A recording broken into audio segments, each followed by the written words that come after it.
Proroguing Parliament, a political maneuver to avoid a confidence vote, is once again being discussed by some members of the Liberal Party, and this time it carries considerable risks for Prime Minister Justin Trudeau. A similar move in 2008, when Stephen Harper prorogued Parliament to prevent a government defeat, sparked significant controversy. Back then, critics saw it as an opportunistic tactic to cling to power in a volatile political landscape. Now, with Trudeau facing growing pressure and criticism, the idea of proroguing Parliament once again has resurfaced, but this time, it might be a move fraught with greater consequences. In 2008, when Harper prorogued Parliament, his government was on the brink of defeat following a coalition agreement between the opposition parties. The prorogation allowed him to avoid the immediate risk of a confidence vote and potentially losing power. Fast forward to today, and Trudeau is considering a similar tactic to escape a confidence vote expected when Parliament resumes. The move has sparked debate within his party,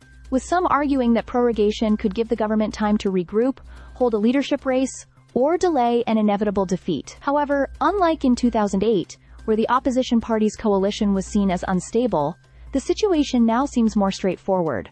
A confidence vote would simply lead to a new election, not an unstable government. The situation is further complicated by the fact that Trudeau has already faced significant internal calls to step down. Public support for the Liberal Party has plummeted, with approval ratings at an all-time low, and many within the party believe that a leadership change might be necessary to rejuvenate their chances in the next election. Proroguing Parliament in this case might be seen as a desperate move to avoid confronting the inevitable, and it could backfire, making the government appear weak and indecisive. Furthermore, the idea of prorogation raises constitutional concerns. While prorogation is a tool available to the Prime Minister, it has a clear purpose: to suspend Parliament temporarily. It is not meant to be used as a political ploy to avoid facing a confidence vote or an election. Critics argue that proroguing in this context undermines democratic principles, as it could prevent elected representatives from holding the government accountable. Despite these concerns, there are some who believe prorogation could serve as a necessary pause for the government. Thunder Bay Rainy River MP Marcus Pawlowski, for example,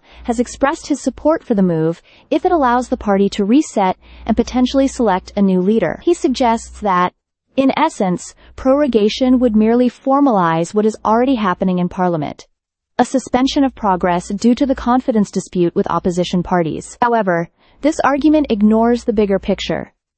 The Canadian public may view such a move as an avoidance of responsibility, further eroding trust in the government. The optics of prorogation could send a message that the government is unwilling to face the consequences of its actions, rather than embracing transparency and accountability. So while prorogation is within the Prime Minister's powers, its use in 2025 would not only be politically risky, but also undermine the democratic process. The Canadian public deserves leadership that faces challenges head-on, rather than retreating behind procedural tactics to avoid accountability. Proroguing Parliament might seem like a way out in the short term, but it risks prolonging the political instability and distrust that has been building within the Liberal Party and the wider public. The real solution may lie in leadership renewal and a commitment to restoring the confidence of Canadians, not in postponing the inevitable. Stay subscribed for more videos.